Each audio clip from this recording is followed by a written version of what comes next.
equally excited. We're happy you're not making grass and we're making ice. And Boo and his team at NC State have been incredible to work with. Carolina Hurricanes, the Raleigh Sports Alliance. This has been a great experience so far. We have another week to go. There's still, as you can see, a lot to do, but we're on schedule and we're looking forward to Saturday. It's going to be a beautiful day, perfect for hockey. How about that? Perfect. How about that? So looking forward to it. Yeah, I'm just glad you're in charge of the weather, not me. I wish I was. I guess we'll just take questions. Any problems come up in this last week? No, none at all. We've been asked a lot, and rightly so, about yesterday and a full day of rain. But a full day of rain, when the temperatures are in the range that they were in yesterday, actually helps us. We're trying to build ice. We're building a level of ice, and we use the rain to our advantage, actually, just to build a little more ice up. So it worked out well, and we see nothing in the forecast coming up that presents a problem at all. There could be a little rain for practice day, so we're keeping our eye on that. But as I said, game day temperatures look great, actually perfect. We've got things on schedule, no problems at all. Boo, what's your excitement level in terms of, you guys have partnered with the Hurricanes across the street for so long, but to have a hockey event in your football stadium, with your ties to NC State, kind of what's your emotions about that? Well, we've got a great relationship with Gale Force, with the Hurricanes. Don Waddell specifically has been a wonderful partner for us during this process. And when it first came up, we were all like, let's do this. You know what I'm saying? Because there's a chance for us to have people that otherwise would never be here, right? That wouldn't know about NC State as well as they will, wouldn't know about Carter-Finley, wouldn't know about Raleigh, and just a great opportunity for us to bring something new, different, and exciting to the area, and we're all in. You mentioned the place to feel. Yeah. We'll work with the NHL and everyone on that. We take care of it. How long of a process is that? Well, we did our baseball field, a couple of weeks ago, and once you get rolling, it's a 2 or 3 week process.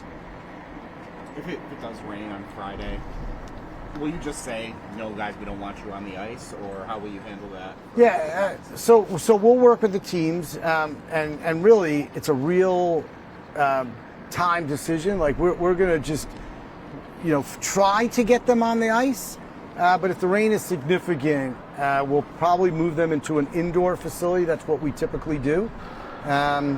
We don't want to, and that's the last thing. We want to get them out there and at least get a feel for it, but we also want to preserve the ice for Saturday's game.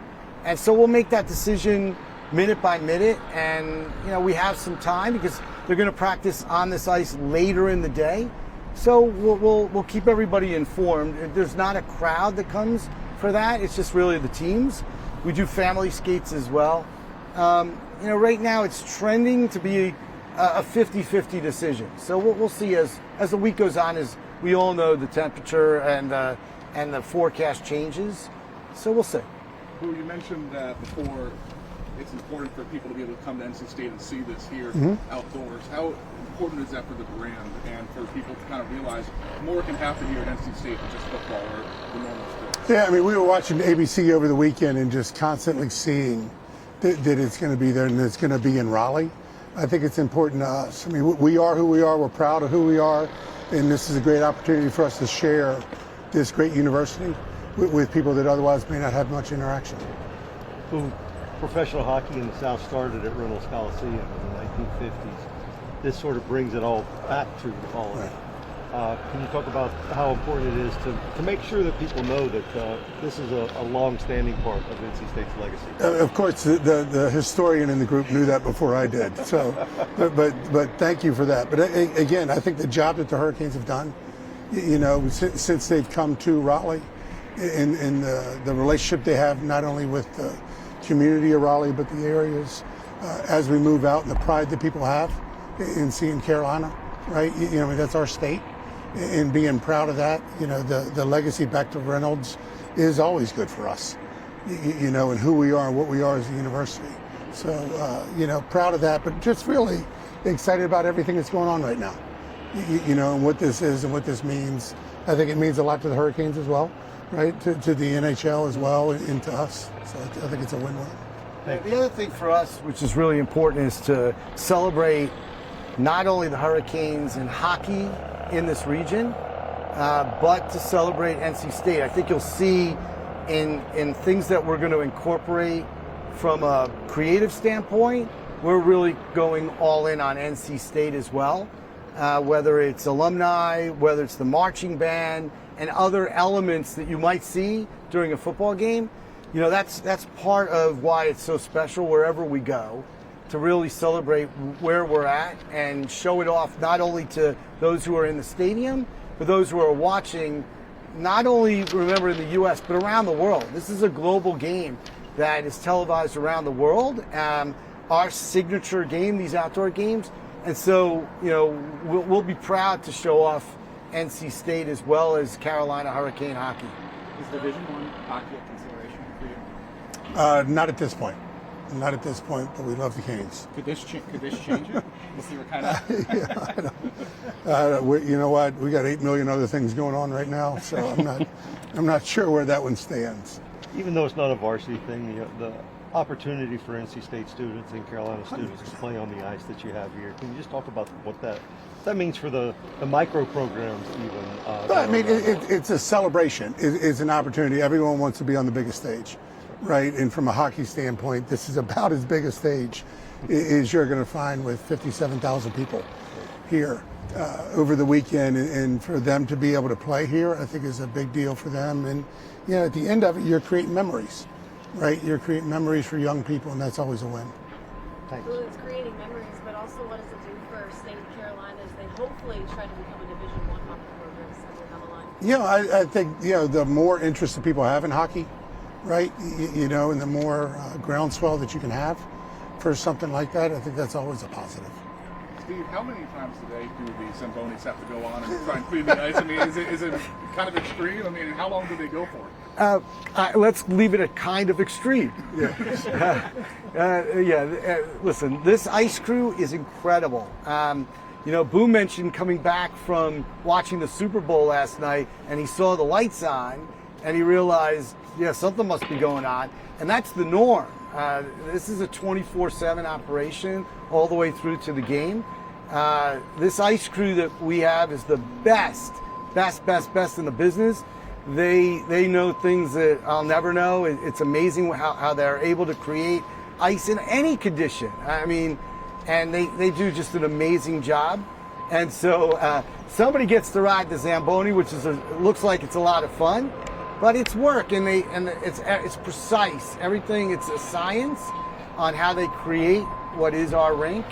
But they go now until that game is played. I mean, they're the ones that have to come through in order for this game to take place. We could do anything we want, but we got to have great ice. And I will tell you, it's great ice. Our players really love playing in these outdoor games, and the quality of the ice is almost the same as it would be in an arena. It's amazing. So are they out there multiple times a day? Oh, sure. I mean, they would just Sure. take care of that? Oh, yeah. And it's a process, and Derek King, who runs our ice crew, can tell you way better than I can, but the process is to build up the ice, and then you'll see suddenly it'll take the shape of a rink that you would see inside PNC. The lines, the logos, the white ice, all of the above happen, and it's just a process, and it happens all this week, and suddenly we're ready to play a game. But they do an amazing job. The crew like a little better here than in Boston on January 1st. Every environment has its advantages. This is not a bad city to be in, I will tell you. And we, as a crew, and it's our end of our year, I think there's a lot of people that appreciate being here in Raleigh. It's just a great place. And the temperature during the day, this is not bad. A little colder in other places that you mentioned. But, this city has embraced us. I think one of the things that we've noticed being here is just the talk everywhere we go. We're in a restaurant, and the waiter or the waitress comes up and they're talking about the game.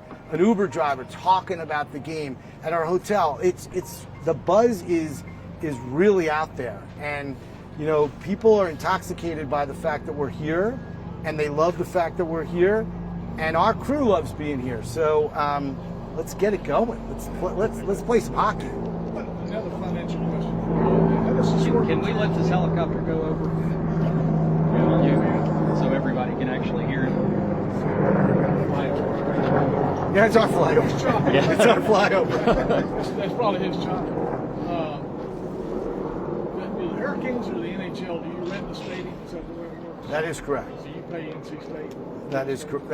How much do you pay them? That's not for us to disclose here, but we've worked out a fair deal, and we come in and essentially, you know, this is our landlord for the week, and we're here to, you know, to take the stadium, but we're using people that work here that know how the stadium operates. That's the smartest thing.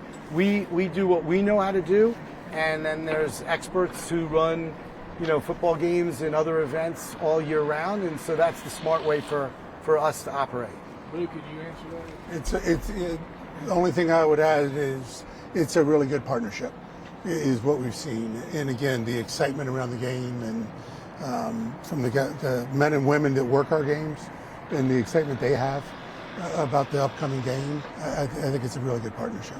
Are you going to be able to use this for boosters and for maybe even recruiting as something, a tool you guys can use? I don't know how much that's going to really play in from a recruiting standpoint, other than look at who we are, right? This is who we are. This is what we believe as a culture, right? To what we can do to enhance people's experiences in Raleigh and in the greater area. For our student body is going to be here, and they'll be able to be a part of this on some level with the band, with everything that goes on. It's just a great platform for us. Boo, there's been a lot of discussions about stadium upgrades and also development outside of here around the arena. Do you think this does anything to maybe move things along and, you know, plans or maybe build some excitement for some of that discussion? Yeah, I mean, we got a new video board going in this year, so we're going to continue along the track where we are around the stadium. But really, today's to talk about this hockey game and how excited we are for that. Well, Steve, you mentioned some of that buzz, and you mentioned enhancing that experience. Can you speak to what this may do for new fans and folks brand new to the sport or diversifying the sport? So I'm happy to. You know, it's one of the reasons why we play games in stadiums. Obviously, you know, 20,000 people could go to the arena. This is a game that, as Boo said, 57,000. We're sold out, and it's to bring new fans in. You know, and to expose the sport in a way that potentially hasn't been exposed. You know, we want people to come here. We have our pregame, which also has ball hockey and the ability to you know, take a stick and shoot a puck, and so it's for families, for kids of all ages, for, you know, for everybody. And we want to expose the game to as many people as we can. We always do. And by doing something that's a week-long activity, not just a game, you know, we think we're just getting to more people. We also, you know, there's so much that, especially here in Raleigh, they're doing a lot during the week. There's also a fan festival downtown, other events that go on. And we're just trying to expose the game to as many people as possible. And these games do just that. It's why everybody knows about it. And it's why we keep on doing these games, not only in Raleigh, but all over the country. They really do create a buzz. I think from our standpoint, again, new people coming in, right? And the number of people that are moving to Raleigh every day, it seems like, right? And I don't know how many it is a month, but, you know, their first experience with this could be coming to this game, right? And seeing what the stadium is, and seeing what the environment is, and seeing the excitement, seeing the parking, seeing everything that we are. And maybe that gives them an incentive to come back at some other point in time. So again, I think it's a great win-win for us. Steve, you mentioned just a moment ago, it's 57,000. Do we have a firm number yet on the spectator capacity? We don't. We're in that ballpark. Again, we're sold out. You know, we also added fans on the field. If you look at the the renderings that are right now on the board, I think you'll get an idea of, we've never done that before. We've brought fans also onto the field, so there's a few more than the capacity based on, that crowd. I have to admit, we're surprised at how quickly this fan base gobbled up tickets. Absolutely incredible. It shows, how this market has grown, how much they love hockey. I think it's one of the fastest selling games we've ever had. And so that says a lot about Raleigh, a lot about Carolina, and the interest in the game. We expect, quite a crowd here. And we also know that people are going to come early and tailgate as they know. We've seen the culture here, and we fully expect that that'll be the culture for this game. For the fans, I will say this: come early. And parking. I need to mention there's still parking passes that are available. If you go on NHL.com/Stadium Series, you can buy parking passes. But we welcome people to come early, spread it out a bit, have a good time. We've, as I said, have a pregame here because it's going to be a party. It truly is. But it's going to be a lot of people here. And we're used to it. Boo and his team are used to it. We'll be able to handle it. But it's something that I think should be noted. Steve, there's actually been some confusion today on social media about whether or not there's going to be a park and ride operation. There's a drop-off listed on a map, but do you know if there's going to be any parking outside the stadium property? There will be. Okay. Do you have the details? But if it's I would say again, NHL.com/Stadium Series, and all the details regarding the game will be right there. So to tell fans to go to that, but there is a park and ride, yes. Okay. And the other question was, this obviously predates even Boo here, but the history of big non-state events in Carter-Finley Stadium, whether it was U2 or the Stones, is that there have been some pretty significant traffic issues. Did you guys look at any of those and debrief any of those at all when coming up with your plan for this event? So we've taken a look at those. We've actually been here for college football games. We've worked with not only the Carolina Hurricanes, NC State, local authorities, local police.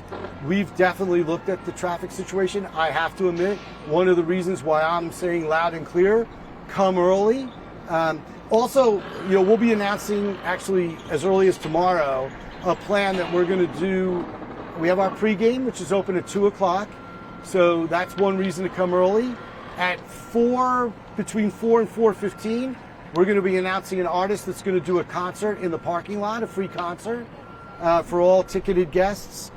We have the team arrivals, which has become a big deal in these games. So the teams have really bought into, coming to the stadium in a very unique way.